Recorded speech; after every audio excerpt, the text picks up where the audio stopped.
Ausartu, osea, artizautzan zure burua ikusten baduzu edo sormenean zure burua ikusten baduzu, ausartu eta ekin.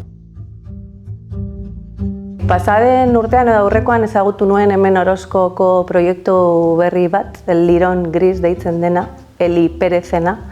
Oso proiektu polita dauka, bera ilustratzailea da, baina gero pila gauza egiten ditu eta gainera inprenta tailer bat dauka, bai, hemen Olarten, Orozkoko auzo batean, eta niretzako oso proiektu polita eta tailer interesgarria dauka bizitatzeko modukoa.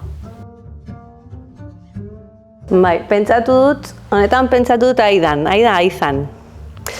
Ze bera buelta bat eman dio, bere familiako betiko negozio horri eman dio buelta oso interesgarri bat eta sartu da, ogi gainera eguneroko produktu batekin, baina kalitatezko produktu bat sortzen du eta kalitatezko produktu eta oso ogiari beste ikuspegi bat emanez.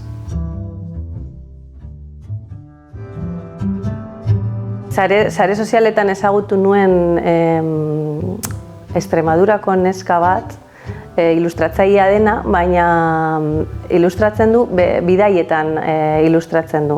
Hori da, nik uste dut, margotzen dugunontzat eta marrasten dugunontzat hori da bizitza idilikoa, ez? Bidaiatzen egotea eta bidai horietan margoak egitea. Niretzat hori da disfrutatzeko era aproposa. Alicia Aradilla deitzen da.